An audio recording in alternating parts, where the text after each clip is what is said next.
Afrique Mathieu est à Foumbot, dans une superficie de 50 hectares. Ici, vous allez voir le plateau de Foumbot. C'est pour découvrir un chantier. Donc, nous allons étudier pour faire les cultures triphasées.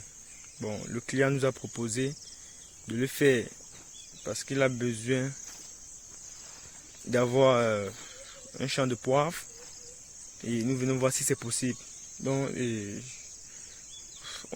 on va donner le conseil pour voir est-ce que c'est possible de faire du poivre et comment on peut savoir si le poivre peut réussir dans les hauts plateaux de l'ouest, parce que nous sommes à l'ouest comme ça, la Foumbot c'est à l'ouest du Cameroun.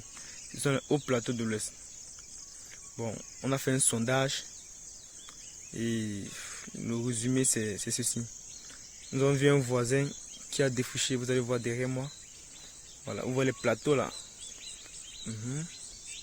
Là c'est un voisin qui a défriché sa plantation, et quand nous voyons là, on voit qu'il a mis du maïs. Bon, quand on voit le maïs et la façon dont les herbes se comportent sur le maïs, donc ça peut, même pas que ça peut, les cultures maraîchères doivent d'abord donner. Et c'est la colline, c'est-à-dire que l'eau, le sol ne retient pas l'eau. Donc il n'y a pas d'inconvénient à faire du poivre et la banane plantain. Mais le client a proposé de faire aussi la papaye.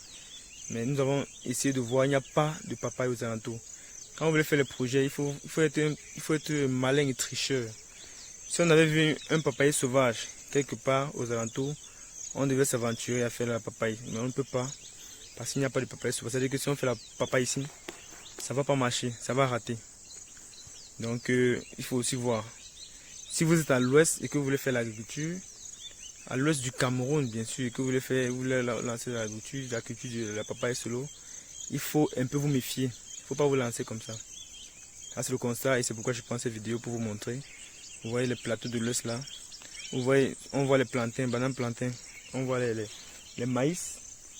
On voit les pistaches. Voilà les cultures comme ça qu'ils peuvent prendre. Mais si vous faites de la papaye solo, vraiment il y a de fortes chances que ça ne marche pas. Donc même si vous le faites, il faut commencer peut-être avec petit. Avec 2 ou 3 pieds. On appelle ça des pieds de test. Si vous lancez directement beaucoup, vous allez perdre votre capital. Donc ne faites pas ça. Vous pouvez faire le macabo, oui. Parce qu'on va prélever des échantillons de terre. On doit aller travailler ça pour voir, pour sortir le résumé final. Pour pouvoir satisfaire notre client. Parce qu'il n'est pas ici, je rappelle qu'il est en Europe. Et il nous fait confiance. Et s'il nous fait confiance, ça veut dire que son héritage compte beaucoup sur nous. Donc on ne va pas dilapider ça. On doit apporter les meilleurs conseils pour qu'il puisse réussir son projet de carrière, son projet de retraite.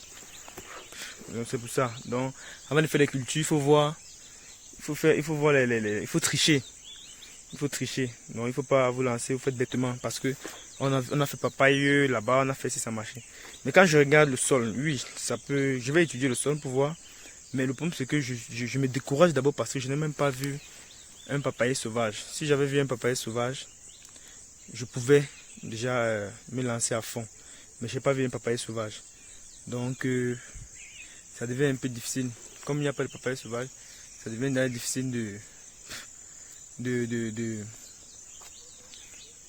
faire ça, de prendre le risque de faire peut-être 2 ou 3 hectares ou 4 hectares de papaye.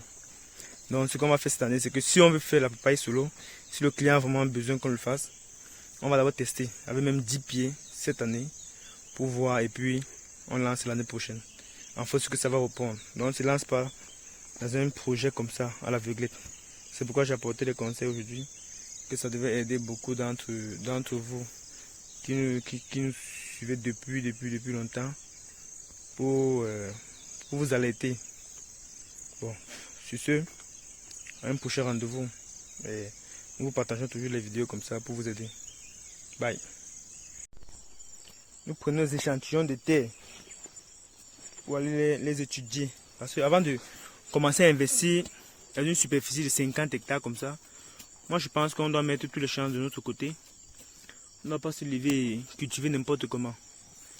Donc, nous devons d'abord sonder le sol. Le sol est bon et les racines circulent facilement. Bon. Ce qu'on va faire, on va prendre les échantillons de terre pour aller les étudier, savoir quel genre d'apport en engrais on va utiliser pour permettre aux racines, aux plantes d'avoir le meilleur rendement. Et aussi, parce qu'il y a la saison sèche qui est souvent très mauvaise. Ici, parce que nous sommes en savane, en Fumbo d'ici là, à l'ouest du Cameroun, je vois il y a les parties savane et les parties forêt. Donc, en savane ici là, le soleil chauffe franchement. Et pour éviter que la sécheresse ne menace nos plantes, on doit étudier le sol. Comme vous voyez, on a pris la terre comme ça. On va le mettre on va aller faire les recherches. En fonction des cultures que nous allons cultiver, il y aura les apports en nutriments que nous allons donner à la plante pour qu'en saison sèche, elle n'a pas de problème. Et on va éviter à notre client de dépenser beaucoup d'argent pour l'irrigation et autres. Donc on va compléter les nutriments que ce sol aura besoin en engrais. C'est pourquoi j'ai pris encore, c'est la peine de creuser ça pour que vous voyez. Ça c'est la savane. Je rappelle que nous sommes sur 50 hectares de plantation à Fumbo, à l'ouest du Cameroun. Nous sommes venus là et nous allons réaliser ça tout ensemble comme on fait d'habitude. Vous allez voir comment nous plantons. On va vous édifier, on va vous montrer, on va vous éclairer afin que quand ça va grandir, si vous-même vous avez une savane, vous ne dites pas qu'on ne plante rien en savane parce que c'est là, personne ne plante. Vous voyez, non, c'est la forêt, c'est la savane, personne ne plante. Et nous, on va mettre les cultures, on va mettre les moyens et ça va nous produire vraiment des dizaines de millions. Je vous rassure. Donc la terre, ne trompe pas. Et l'objectif de l'Afrique mature, c'est d'occuper toutes les terres de l'Afrique. Toutes les terres. Si vous avez les terres, vous avez besoin, vous ne savez pas quoi faire, vous manquez d'expérience, d'expertise, nous sommes là. Nous avons une équipe qualifiée, hautement qualifiée, pour faire de vos cultures n'importe où. Même dans les cailloux, vous voyez comment il fait les papayes dans les cailloux. Je vous montre des vidéos. Vous voyez tout. Donc, c'est pourquoi j'insiste encore sur cette vidéo pour aujourd'hui. Nous sommes en savane et on va faire culture le poivre en savane avec le plantain et la papaye. On va étudier pour voir si ça peut marcher. On va mettre d'abord une cinquantaine pour voir. Après, l'année prochaine, si ça répond positivement, on va lancer même 5 hectares. Mais ici, d'abord, on va commencer avec 5 hectares de plantain, avec au moins 1 hectare de poivre. Bon, ce sera en fonction des moyens de nos clients parce que avec les études que nous allons faire sur le site, on va lui donner les conseils, les recommandations. Bon, lui va dire, il va nous proposer en fonction de ses moyens. Bon, on va démarrer le projet. Donc ça c'est un début de projet que je filme comme ça, que vous allez voir quotidiennement. Donc c'est pourquoi j'ai pris cette vidéo pour vous dire que le projet arrive, le chantier arrive, les travaux vont débuter bientôt.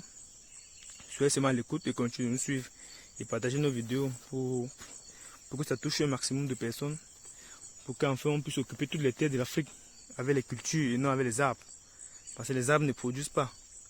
Si on met toutes les cultures à la place de ces arbres, ça va d'abord apporter du travail, ça va offrir du travail aux jeunes, ça va réduire la faim dans le monde entier, l'Afrique d'abord en particulier, parce que la bonne charité commence par soi-même.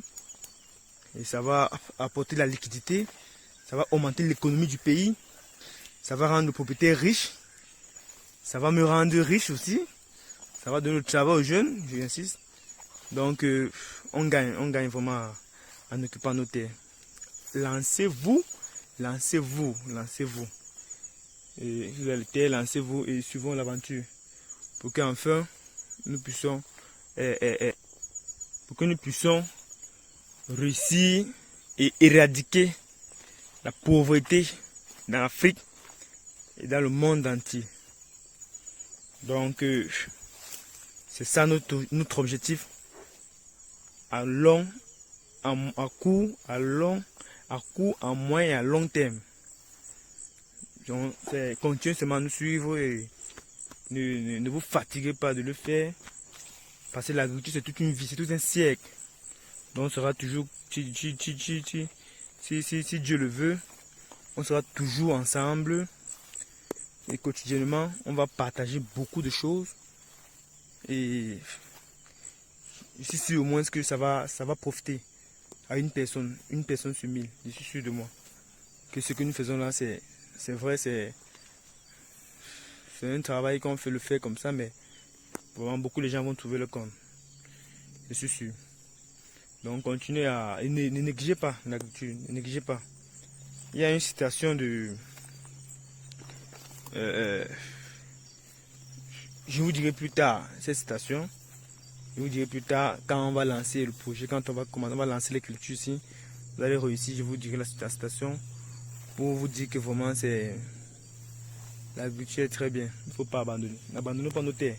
Ne laissons pas les savanes comme ça. Exploitons parce qu'on ne sait même pas ce qui est au sous-sol. Exploitons le sol.